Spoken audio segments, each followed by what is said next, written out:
Learners বাড়িতে তোমাদের সকলকে আবার স্বাগত জানাই। আজকে আমাদের ক্লাস হচ্ছে ন্যারেশন চেঞ্জের থার্ড পার্ট। বলতে গেলে আমরা অ্যাকচুয়ালি 7 দিন আগে ক্লাস করেছিলাম, প্রায় এক সপ্তাহ হয়ে গেছে ক্লাস আপলোড করা।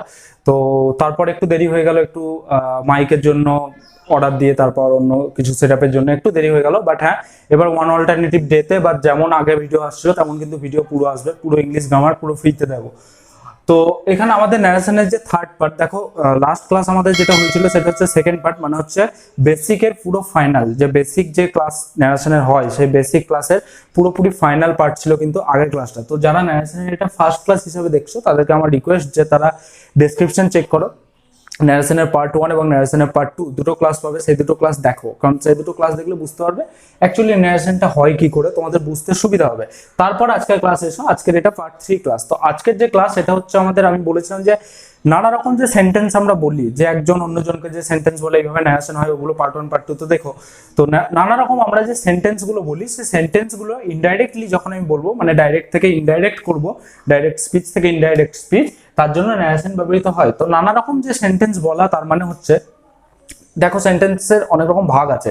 সেন্টেন্সের ভাগ আমরা আলাদাভাবে একদম সুন্দরভাবে আমরা করব পরে। আপাতত জেনে রাখো যে সেন্টেন্স যত রকম ভাবে আমরা বলি, নর্মাল ধারণায় নর্মাল বাংলায় জানো যে আমরা কত রকম বলি। আমরা ধরো না কাউকে জিজ্ঞেস করি তোমার নাম কি, আরে তুমি ওখানে যাবে না, তো তুমি ভালো আছো তো, এই টাইপের যে আমি জিজ্ঞাসা করি, যে ফুল স্টপ দিয়ে সেন্টেন্স শেষ করি, এইভাবে যে নানা রকম বাক্য শেষ হয়, আমি ধরে রাখছি তোমরা বাক্যের গঠন জানো না, সেইভাবে আমি কিন্তু বলছি। তো এইভাবে যে নানা রকম বাক্য শেষ হয়, তার মধ্যে একটা হচ্ছে প্রশ্নবোধক বা প্রশ্নসূচক, মানে হচ্ছে ইংলিশে যাকে বলে ইন্টারোগেটিভ। তো ইন্টারোগেটিভের আমি এখানে কিছু এক্সাম্পল লিখে রেখেছি, আমি এক্সাম্পল গুলো এখানে অ্যান্সার নিশ্চয়ই করব, কিন্তু তার আগে একটা কথা জানো যে এগুলো অ্যাকচুয়ালি করতে কি করে হয়। ন্যারেশন যেমন নর্মাল আমরা ফলো করেছি, আমি একটা কথা বলেছিলাম ফার্স্ট ক্লাসে তোমাদেরকে, মুখস্থের কোনো দরকার নেই, কিন্তু একটা কথা মাথায় আমাদেরকে রাখতে হবে সবসময়, যে সেন্টেন্সের সেন্স বা মিনিং ওয়াইজ আমি যেমন ন্যারেশন করব, তেমনি যে সেন্টেন্সের ন্যারেশনটা হবে সেটা অ্যাকচুয়ালি কোন ফরম্যাট ফলো করবে বা রুল ফলো করবে বলবো না, কিন্তু সেন্টেন্স যে ন্যারেশনের কোন দিকটা ফলো করে যাবে সেটা আমাদেরকে দেখতে হবে। কারণ ন্যারেশন করতে এসে আমি কিন্তু ভয়েস করে দেবো না, সাবজেক্ট অবজেক্ট খুঁজতে বসে যাবো না এক্ষেত্রে।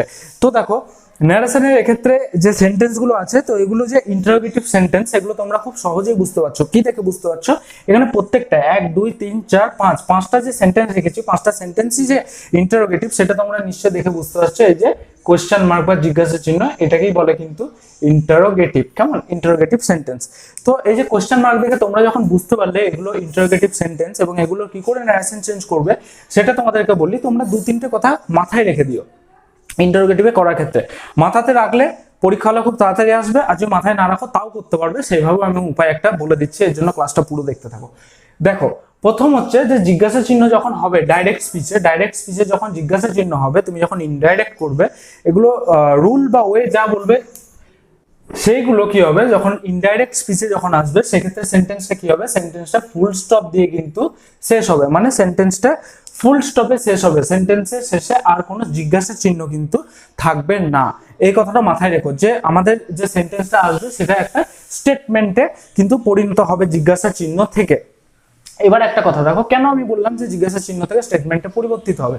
কারণটা হচ্ছে তুমি যখন কাউকে জিজ্ঞাসা করবে, ধরো না কাউকে জিজ্ঞেস করলে যে তোমার নাম কি, ঠিক আছে, হোয়াট ইজ ইউর নেম, কেউ জিজ্ঞাসা করলো ডাইরেক্ট স্পিচে। ইনডাইরেক্ট স্পিচে তুমি কাউকে বাড়িতে গিয়ে বললে আমাকে জিজ্ঞেস করছিল আমার নাম কি, তুমি ঠিক এই টোনে বলবে, তুমি এমন বলবে না যে তুমি বাড়িতে গেলে, তুমি যদি এখন ওর মতো তুমি একটা জিনিস দেখো, একজন কেউ বললো, আমি বারবার বলছি বোঝানোটা জাস্ট একটু শোনো, আমি জাস্ট চেষ্টা করছি যাতে তোমরা মুখস্থ ছাড়াও খুব ইজিলি জিনিসটা করতে পারো, সেই জন্য আমি এই ব্যাপারটা বলছি। ধরে নাও এখানে কেউ বললো যে তোমার নাম কি, আমাকে জিজ্ঞেস করলো, আমি তখন বাড়িতে এলাম, বাড়িতে এসে আমার মাকে বললাম জানো আজ একজনের সঙ্গে দেখা হয়েছিল, সে জিজ্ঞেস করছিল আমার নাম কি। অ্যাকচুয়ালি তাই তো বলবে যে সে জিজ্ঞেস করছিল আমার নাম কি, মানে কি তুমি ফুল স্টপটা দিলে, ও কিন্তু জিজ্ঞাসা করেছে তোমার নাম কি, কিন্তু তুমি কাউকে ইনডাইরেক্টলি যখন বলবে তখন তুমি ফুল স্টপটা দিলে। তুমি জিজ্ঞাসা চিহ্ন আবার কখন দেবে বলো তো? তার কথাই যখন বলতে আসবে, তুমি যখন এসে বলবে, তুমি একটু ধরে নাও নাটক করে বললে যে জানো আমাকে জিজ্ঞেস করছিল না, ও জিজ্ঞেস করছিল আরে তোমার নাম কি, এই টাইপের।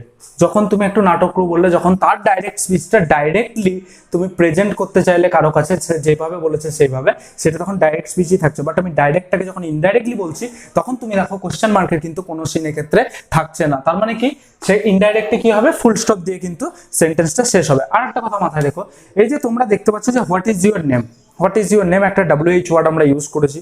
এখানে দেখতে পাচ্ছ হোয়েন আর ইউ কামিং, একটা WH ওয়ার্ড আমরা ইউজ করেছি। আর ইউ কামিং এক্ষেত্রে নর্মাল একটা কোশ্চেন মার্কে একটা হেল্পিং ভার্ব হিসেবে আমরা ইউজ কিন্তু করেছি। তো দেখো এক্ষেত্রে যেমন আর ইউ কামিং আমরা একটা হেল্পিং ভার্ব ইউজ করেছি। সবসময় একটা কথা দেখো, আমি টেন্সে কিন্তু আগে বলেছিলাম তোমাদেরকে অলরেডি, যে টেন্সের ক্ষেত্রে যখন আমি কোনো সেন্টেন্স লিখবো, সেন্টেন্সের ফরম্যাট কি হয়, subject plus helping verb plus main verb plus object, একটা নর্মাল ফরম্যাটের কথা আমি বলছি। কি কোন টেন্সে আছে, কোন কালে আছে, কি হেল্পিং ভার্ব ইউজ হবে, কোন ভার্বের ফর্ম ইউজ হবে, আমি সেই সবে কিন্তু যাচ্ছি না, ঠিক আছে। তো আমি সেক্ষেত্রে তেমন ভাবে ইউজ করি। আচ্ছা, আমরা যখন কোশ্চেন মার্ক করি, কোশ্চেন মার্ক যখন করি মানে ইন্টারোগেটিভ যখন করি, তখন আমরা কি করি, হেল্পিং ভার্বটাকে আগে আনি। মানে আমি যদি এখানে নর্মালি লিখি subject plus helping verb plus main verb plus object, যদি আমি এখানে এইভাবে নর্মাল একটা সেন্টেন্সের স্ট্রাকচার লিখি, সেটাকে যখন আমরা ইন্টারোগেটিভ মানে জিজ্ঞাসা চিহ্ন করি, তখন আমরা কিভাবে করতাম দেখো, টেন্সের ক্লাসও ডেসক্রিপশনে দেবো না, টেন্সের ক্লাস ভিডিওতে যাবে বা সার্চ করবে টেন্স লিখে, তারপর লার্নার্স বাডি চ্যানেলের নামটা লিখবে, তোমরা পেয়ে যাবে। তো সেক্ষেত্রে আমরা কিভাবে লিখি, সেক্ষেত্রে আমরা হেল্পিং ভার্ব যেটা সেটাকে আগে আনি, তারপর কি লিখি, সাবজেক্ট লিখি। আমি মেন ভার্বের কোনো গল্পে যাচ্ছি না, তারপর একদম অবজেক্ট মেন ভার্ব যা থাকে সেভাবে দিয়ে আমরা কি করি, একটা জিজ্ঞাসার চিহ্ন দিই। এইভাবে কিন্তু আমাদের কি তৈরি হয়, একটা ইন্টারোগেটিভ সেন্টেন্স তৈরি হয়। ন্যারেশন চেঞ্জের ক্ষেত্রেও তোমরা আলাদা কেন মুখস্থ করবে? আমার কথা হচ্ছে, তোমরা টেন্স শিখলে, তোমরা টেন্সের কত রকম ভাগ শিখলে, তোমরা ভয়েস চেঞ্জ যা শিখলে, তোমরা সেন্টেন্সের স্ট্রাকচার শিখলে, সেন্টেন্স কি রকম সেটা তোমরা আমাদের পরের ক্লাসগুলো তোমরা চিনতে পারবে। তবুও মোটামুটি বলছি, সেন্টেন্সটা কি রকম তোমরা দেখে সেটা আইডেন্টিফাই করতে শিখলে। এত কিছু শেখার পরও যদি ন্যারেশনেরও তোমাকে 10টা রুল মুখস্থ করতে হয়, তাহলে কি মানে আছে? আমি কি বলছি যে যেমন টেন্সের এখানে আছে, তেমন তুমি এখানে ন্যারেশনের এখানে ইউজ করবে, দেখবে পুরোপুরি জিনিসটা কিন্তু একই। এবার হ্যাঁ, ন্যারেশন কিভাবে করতে হয়, ভয়েস চেঞ্জ কিভাবে করতে হয়, সেগুলোর যে নর্মাল যে ফরম্যাট, নর্মাল যে ওয়ে, সেগুলো কিন্তু তোমাকে অ্যাকচুয়ালি ফলো করতে হবে, তাহলে তুমি তত ভালো রেজাল্টটা পাবে। মানে ততটা সহজভাবে তোমরা করতে করতে এগোতে যাবে। কারণ প্রত্যেকটা যেহেতু চ্যাপ্টার আলাদা, তাই প্রত্যেক চ্যাপ্টারে কিন্তু রুল বা নিয়ম বলতে পারো, বা তার একটা করার যে পদ্ধতি সেটাও কিন্তু আলাদা হয়ে থাকে, এটা মাথায় রেখো। তো এবার তোমরা চলে এসো। দেখো আমি তারপর কি বললাম, যে এখানে যখন ফুল স্টপ হবে, আমি বললাম যে হোয়াট ইজ ইউর নেম, তোমার নাম কি? তুমি বললে আমাকে জিজ্ঞেস করছিল আমার নাম কি, তার মানে কি কথাটা কিন্তু আছে। দেখো তোমাকে যখন জিজ্ঞেস করবো যে হোয়াট ইজ ইউর নেম, মানে তোমার নাম কি, তুমি যখন ইনডাইরেক্টলি যখন কাউকে কিছু বলবে, আরে আমাকে জিজ্ঞেস করছিল যে আমার নাম কি, কি বললাম, আমার নাম কি, আমার নাম কি, কি মানেই তো হোয়াট, কি মানে তো হোয়াট, মানে তুমি ইনডাইরেক্টও কিন্তু হোয়াট কথাটা ইউজ করছো। আমি বাংলা থেকে পরিষ্কার ন্যারেশনে আসছি, কিন্তু হোয়াট ইউজ করছো, তার মানে কি ইনডাইরেক্ট যে স্পিচ হবে ডাইরেক্ট থেকে, সেখানে তোমার WH যে ওয়ার্ডগুলো সেগুলো কিন্তু উঠবে না, সেগুলো বসবে। আমরা এটা যথেষ্ট একটা উদাহরণ, বাংলায় একটা নর্মাল কথা তার মধ্যে দিয়ে আমরা দেখতে পেলাম, সেগুলো কিন্তু কি হবে, WH ইউজ হবে, মানে ইনডাইরেক্টলি WH বসবে, WH উঠে যাবে না। এবার দেখো আর একটা কথা, সেট টুর বদলে সবসময় মনে রেখো, সেট টুর বদলে কি জিজ্ঞাসা হবে, সেট টুর বদলে ইউজ করা হবে সেটা হচ্ছে আস্কড। কি ইউজ হবে, আস্কড। কেন আমি কেবলমাত্র চ্যানেলটা খুলেছি, কেন কিভাবে ব্যবহার হচ্ছে যতটা সহজভাবে এক্সপ্লেন করা যায়, যাতে তোমাদের মুখস্থ দরকার না পড়ে, তোমরা একটু বুঝে থাকলেও যেন পরীক্ষা হলে একটু ভুলে গেলেও একদম আন্ডারস্ট্যান্ডিং এর সঙ্গে করতে পারো। দেখো আমি প্রথমে বলেছি এটা একটা জাস্ট ল্যাঙ্গুয়েজ, আর কিছু না। যত ভালো বুঝবে, যত ভালো প্র্যাকটিস করবে, তত ভালো নিজেরা সেই মানে ল্যাঙ্গুয়েজের মধ্যে তত ভালো ঢুকতে পারবে বা ইউজ করতে পারবে। দেখো আমি বলছি সেট টু বদলে আস্কড ইউজ হয়, তুমি এটা মুখস্থ করো না, ইন্টারোগেটিভ সেন্টেন্সে সেট টু বদলে আস্কড ইউজ হয়, ইন্টারোগেটিভ সেন্টেন্সে সেট টু বদলে আস্কড ইউজ হয় না। বাচ্চাদের মতো করো না, বা বাচ্চারাও এমনি করো না। সেট টুর বদলে আস্কড কেন ইউজ হচ্ছে, আমি যখন বলছি যে তোমার নাম কি, কেউ যখন জিজ্ঞাসা করেছে আমাকে তোমার নাম কি, তখন আমি বাড়ি গিয়ে কি বলবো জানো, সে আমাকে জিজ্ঞাসা করছিল। জিজ্ঞাসা করা ইংরেজি কি, জিজ্ঞাসা করা ইংরেজি হচ্ছে আস্ক।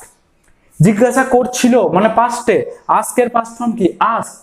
দেখো এখানে কি আছে, সেট টু মানে হচ্ছে পাস্টে আছে, পাস্টে থাকলে কি ইউজ হচ্ছে, আস্কড ইউজ হচ্ছে, ASKED, ঠিক আছে। এবার টেন্স থাকলে সেক্ষেত্রে কি হবে, আস্কস ইউজ হবে, আর কোনো কিছু ইউজ হবে না, শুধুমাত্র টেন্সের চেঞ্জ হবে, বাকি সবকিছু কিন্তু ইনডাইরেক্টে জিজ্ঞাসা করেছিল এই সেন্সটা কিন্তু ক্যারি করবে। তো আমি যতটা জানি ততটা এখানে করছি, যেভাবে আমরা করে এসেছি। হি লিখলাম, সেট টু আছে, জিজ্ঞাসা করছিল, মানে হি সেট টুর বদলে কি হবে, আস্কড হবে। কোন টেন্স আমি দেখে নিলাম, পাস্টে আছে। এখানে আমি দেখে নিলাম যে এটা কিন্তু পাস্টে নেই, ঠিক আছে, তার মানে পাস্টে আছে। মানে এবার আমরা এটাকে পুরো সেন্টেন্সটাকে ন্যারেশনের সেকেন্ড পার্টে আমরা দেখেছি টেন্স চেঞ্জ কিভাবে করতে যাব, পুরোটাকে পাস্ট টেন্স করতে আস্তে আস্তে এগোবো। হি আস্কড, কাকে জিজ্ঞাসা করেছিল, মি। আচ্ছা, কি জিজ্ঞাসা করেছিল, হোয়েন, WHEN, হোয়েন বসবে, বলেছিলাম WH যেটা সেটাই বসবে। He asked me when you আছে। আচ্ছা, এবার আমরা যখন এখানে ইন্টারোগেটিভ আছে, আমি যখন ফুল স্টপে আসবো তখন আমরা সেন্টেন্সে কোন ফরম্যাট ফলো করবো? সেন্টেন্সে আমরা ফরম্যাট ফলো করবো এই ফরম্যাটটা, subject plus helping verb plus main verb plus object. এই ফরম্যাটটা কি ফরম্যাট? এই ফরম্যাটটা হচ্ছে যে কোনো কিছু যখন ফুল স্টপ দিয়ে শেষ হবে সেক্ষেত্রে ফরম্যাট। তার মানে কি, হেল্পিং ভার্বের আগে আমাকে সাবজেক্ট আনতে হবে। এখানে কি আছে গো? এখানে এটা সাবজেক্ট, এটা helping verb. Helping verb plus subject মানে এটা কোন ফরম্যাট ফলো করছিল?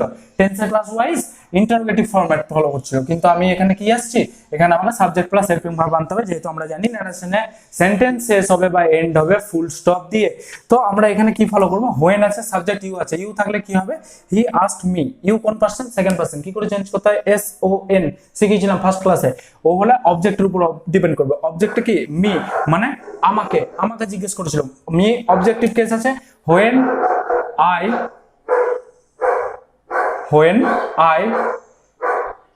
was coming, full stop, complete. He asked me when I was coming. ঠিক আছে, এটা হয়ে গেল। পুরো আই সাবজেক্টে পুরোপুরি চেঞ্জ করলাম। তারপর যেমন যেমন টেন্স আছে তেমন তেমন আমরা ফলো করতে করতে গেলাম। যে প্রেজেন্ট ছিল এটাকে পাস্ট করলাম। I subject was helping verb, তারপর কামিং যেমন আছে তেমন। ঠিক আছে, এটা ফলো করলাম। এবার এখানে দেখো, he said to me are you coming. এখানে কি WH ওয়ার্ড আছে? WH ওয়ার্ড নেই। WH ওয়ার্ড যখন থাকবে না তখন তোমরা এখানে ইউজ করবে হয় ইফ বা WHETHER, ওয়েদার। ঠিক আছে, ইফ বা ওয়েদার যে কোনো ইউজ করবে কখন? যখন WH ওয়ার্ড থাকবে না। যখন WH ওয়ার্ড কি হবে? WH ওয়ার্ড যখন থাকবে না তখন কি ইউজ করবে? ইফ বা ওয়েদার, এই দুটোর মধ্যে যে কোনো একটা তোমরা ইউজ করবে। এবার একটা কথা দেখো, আর এখানে তো আমি ইন্টারোগেটিভ সেন্টেন্স দেখছি, বাট এখানে আমার কি নেই? WH ওয়ার্ড নেই। WH ওয়ার্ড নেই মানে আমাকে ইউজ করতে হবে কি? ইফ বা ওয়েদার ইউজ করতে হবে। আচ্ছা, তাহলে ইফ বা ওয়েদার যে কোনো একটা যে ইউজ করবো। আর কোন সেন্সে ইউজ করবো? আর একটা হচ্ছে যখন তুমি ইনডাইরেক্টে কোনো কোশ্চেন, সরি ডাইরেক্টে যখন সেন্টেন্স পড়বে, সেটার অ্যান্সার যখন হ্যাঁ বা নাতে যখন সম্পূর্ণ হয়ে যাবে, মানে যেমন দেখো, he said to me are you coming. He said to me are you coming, তাহলে কি করবো আমরা? যেমন শিখে এসেছি তেমন করো। কোন টেন্সে আছে গো? এটা পাস্টে আছে। এখানে পাস্ট আছে না? পাস্ট নেই। কেন বারবার দেখছি বলো তো ওখানে পাস্ট আছে কিনা? কারণ আমরা দেখেছি রিপোর্টিং ভার্ব আর রিপোর্টেড স্পিচে যদি দুটোতেই পাস্ট থাকে তাহলে আমরা কি ইউজ করি? Had plus V3। আগের ক্লাসগুলোই গিয়ে দেখতে পাবে। তো এখানে কি হচ্ছে? হি বসালে, সেড টুর বদলে কি বসালে? আস্কড বসালে। হি আস্কড হলো, মি হলো। আচ্ছা, WH নেই, তার মানে ইফ বা ওয়েদার ইউজ করতে হবে। আমি ইউজ করি ইফ একটা করবো না, ওয়েদার একটাই করি, আর একটা ইফ করবো। যে কোনো ইউজ করতে পারো, তোমাদের ইচ্ছে। ইফ বা ওয়েদার যে কোনো একটা ইউজ করলে এবার কি হবে? সেন্টেন্সের ফরম্যাট মানে সাবজেক্ট আগে আসবে, তারপর ভার্ব আসবে। সাবজেক্ট কে আছে গো? ইউ। ইউ কোন person? Second person. Second person হলো কার উপর ডিপেন্ড করবে? অবজেক্টের উপর, মির উপর। মি এখানে অবজেক্ট, কিন্তু এখানে বসছে কিভাবে? সাবজেক্টিভ কেস যাবে। তাহলে মি এর সাবজেক্টিভ কেস কি? আই। ওয়েদার আই, তারপর কি হচ্ছে? আর এর বদলে কি হবে? I was. যেহেতু পাস্ট টেন্স ফলো করবে, আই ওয়াজ, তারপর কি? Weather I was coming. যেমন আছে তাই, শুধুমাত্র পাস্ট ফলো করলাম। টেন্সের চেঞ্জ দেখলে আরো ভালো বুঝতে পারবে ক্লাসটা। আদারওয়াইজ শুধু তোমরা টেন্স ফলো করে যাও, কোনো অসুবিধা কিন্তু নেই। তাই আমি বারবার বলছি আগের ক্লাসগুলো দেখবে, তারপর এখানে আসবে। নেক্সট ন্যারেশন চেঞ্জটাই চলে এসো। কি লিখেছে? He said to me. খুব ইজি হয়ে যাবে। এবার দেখো, he said to me. He said to me মানে he asked me.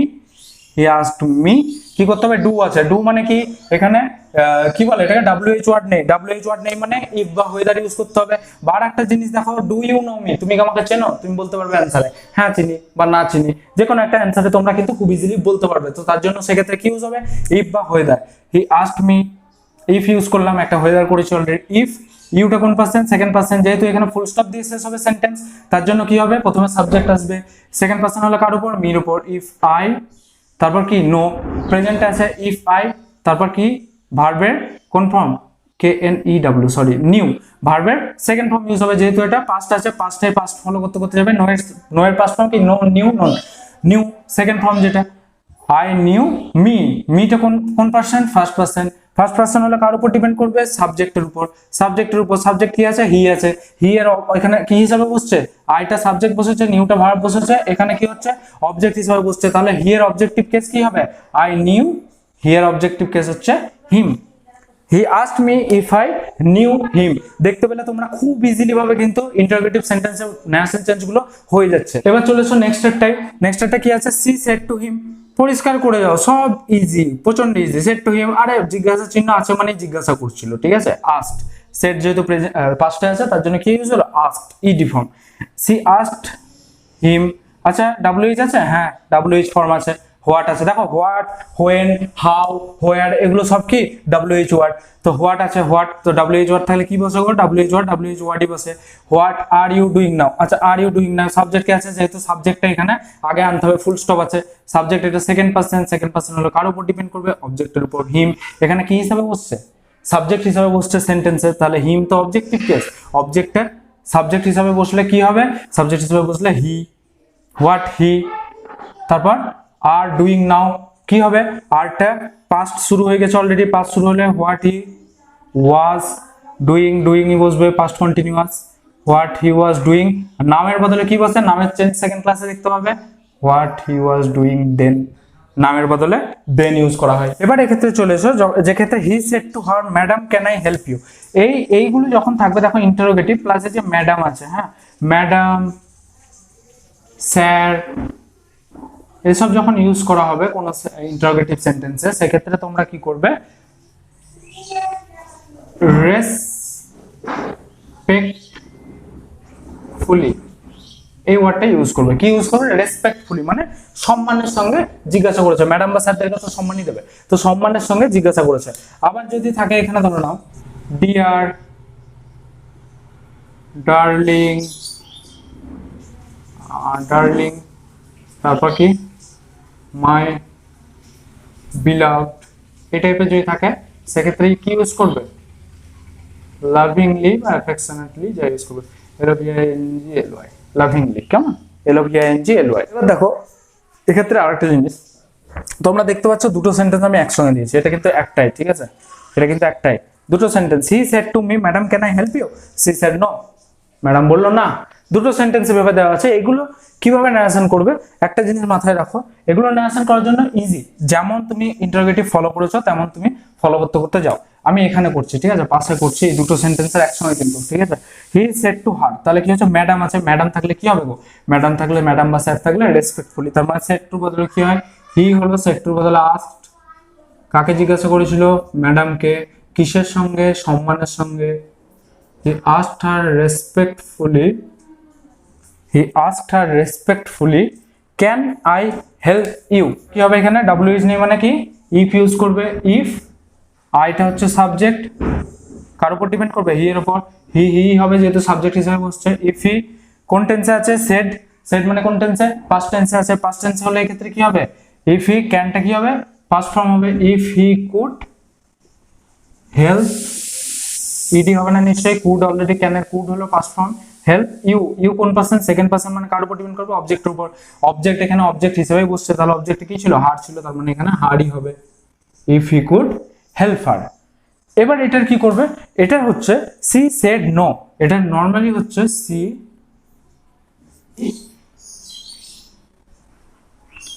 answered in the কি নেগেটিভ। আচ্ছা নেগেটিভ কেন হলো, কারণ এখানে দেখো পরিষ্কার লিখেছে না, নো, নো লিখলে কি হবে, তার মানে সি, দেখো সি সেড, সি এখানে সি হলো, অ্যানসার দিয়েছিল তাই সেটার বদলে কিছু না, অ্যানসার্ড, ইটি যোগ হয়েছে কারণ এটা পাস্ট ফর্মে আছে, পাস্টে থাকার জন্য এখানে কি যোগ হলো, সেকেন্ড ফর্ম যোগ হলো, সি অ্যানসার্ড, কি অ্যানসার্ড ইন দা নেগেটিভ। যখন এটা বলবে যে সি সেড ইয়েস, যখন হ্যাঁ বলবে, ইয়েস লিখলে কি লিখবে, ইয়েস এর কিছু না, ইয়েস মানে হ্যাঁ বাচক, হ্যাঁ বাচকের কি সি বা হি যাই হোক না কেন, সাবজেক্ট এখানে সাবজেক্ট লিখলাম, সাবজেক্ট যাই হোক, তারপর answered in the কি affirmative, she answered in the affirmative, এটা হ্যাঁ বাচকের ক্ষেত্রে, মানে না বাচক যদি সেন্টেন্স হয় সেক্ষেত্রে হচ্ছে she answered in the negative, আর যদি হ্যাঁ বাচক সেন্টেন্স হয় সেক্ষেত্রে হচ্ছে she answered in the affirmative, মানে হ্যাঁ বাচক সেন্টেন্স। বুঝতে পারলে এই ন্যারেশন চেঞ্জটা খুবই ইজি, ইন্টারোগেটিভ এর ন্যারেশন চেঞ্জ এই। এবার হ্যাঁ কিছু কিছু থাকে ইন্টারোগেটিভ সেন্টেন্স, যেমন আছে এখানে, যেমন ইন্টারোগেটিভ সেন্টেন্সের সঙ্গে এখানে সি সেড নো হলো, এমন সময় অনেক সময় থাকে যে গো অ্যাওয়ে, চলে যাবে এখান থেকে, অর্ডার করলো, এ করলো, সেগুলো আমরা পরে যখন সেন্টেন্সের ভাগগুলো দিয়ে ন্যারেশন কিভাবে করতে হয় শিখবো, তখন আমরা আস্তে আস্তে আবার মিক্স করে একটা ক্লাস নেবো, যেখানে আমরা সমস্ত ন্যারেশনকে একসঙ্গে সামারি করবো এক জায়গাতে, তারপর পুরো ন্যারেশনটা ক্লিয়ার হবে। আস্তে আস্তে আমাদের 2-3টে ক্লাস আরো আসবে, পরশু দিনকে ক্লাস আসছে সানডে, এটা কোন টাইপের সেন্টেন্সের উপর হবে দেখা যাক, যে টাইপেরই সেন্টেন্সের উপর তার ন্যারেশন ক্লাস হবে। তারপর তখন আমরা মিক্স করব। আপাতত ইন্টারোগেটিভের এইটুকু ক্লাস এনাফ তোমাদের বোঝার জন্য, তোমরা ভালো করে দেখো। প্রথমে আমি বোঝার জন্য যথেষ্ট টাইম ইউজ করেছি, তারপর এগুলো আমি করিয়েছি। তো দেখো, তোমরা যদি বুঝতে পারো অবশ্যই একটা লাইক করো, শেয়ার করো। চলো সানডে তাহলে দেখা হচ্ছে আবার।